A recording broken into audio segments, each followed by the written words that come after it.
Everyone. To increase the efficiency of rectification, we use a center tap full wave rectifier.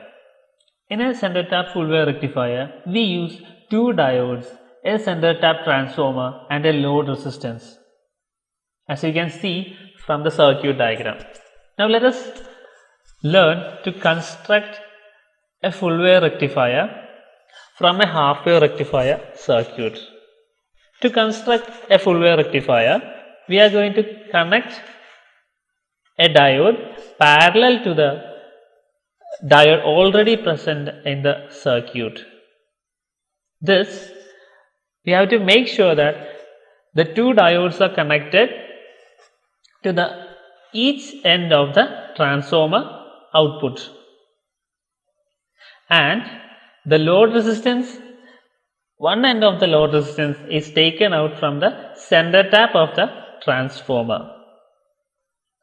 Now, after connecting this, let us simulate. As you can see, we are getting a pulsating DC as output. This pulsating DC can further be changed into a much more clear DC current by using a filter, that is a capacitor in this case. Now let us see how we can connect this circuit in a breadboard. So here is the hardware connection of a full wave rectifier. So here the only difference is from the half wave rectifier is here we are using 2, 1 and 4001 diode. All the other components are same. So we're gonna make the circuit diagram on the breadboard, and let's connect the circuits to the CRO. Then we can see how it is work. Okay.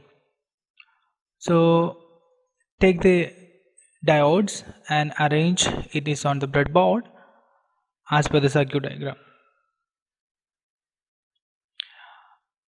The difference of half wave rectifier and full wave rectifier is the full wave rectifier gives the complete output. That means we are getting the output at the negative half cycle as well as the positive half cycle. So there is no cutting down the negative half cycle. We are also getting an output for the negative half cycle of the input. So for one positive half cycle, diode 1 is going to conduct, and for the other negative half cycle, so the other diode going to conduct. That means we are getting fully output, that means fully DC for the full cycle of the input signal, input sine wave. That is the only difference.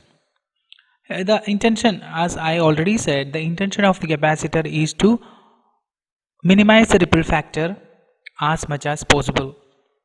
So if you are going to increase the value of the capacitor, the ripple factor gets reduced. So these are the connection, and we have to connect this into the transformer. Let's see how it is gonna connect.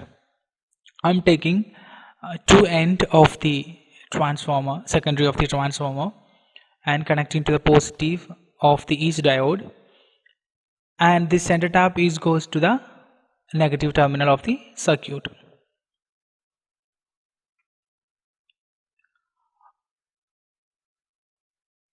The capacitor is used for the filtering, as I already said, that we can see how the filtering values of the ripple voltage is appear on the CRO. This is the channel 1. I am selecting it for the input signal.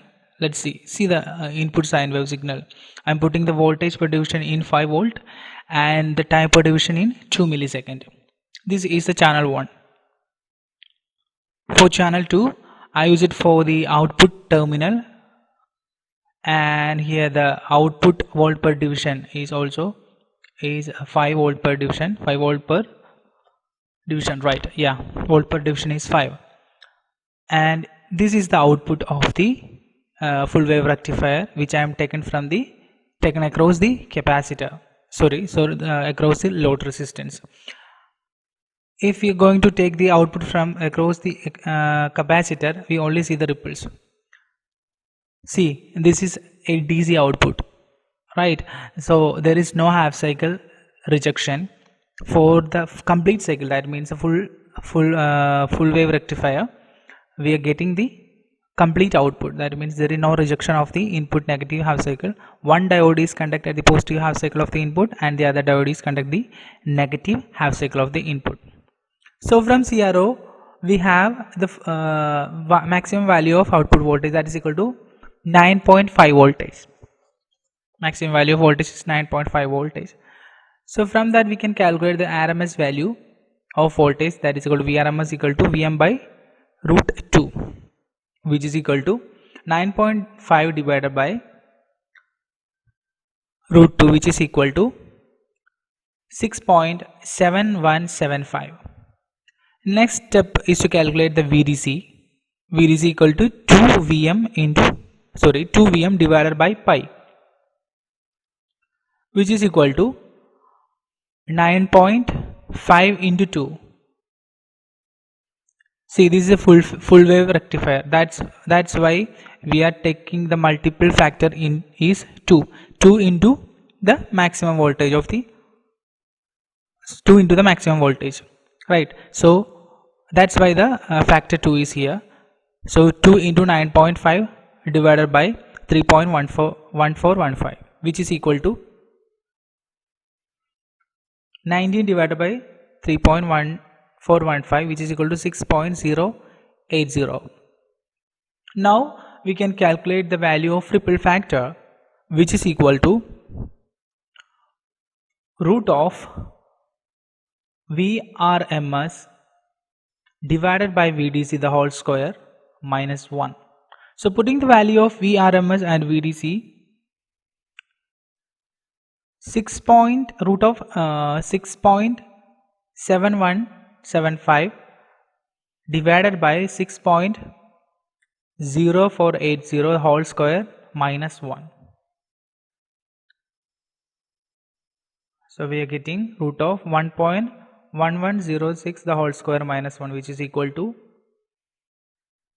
root of 1.23343 minus 1, which is equal to root of 0.2334, which is equal to 0.48.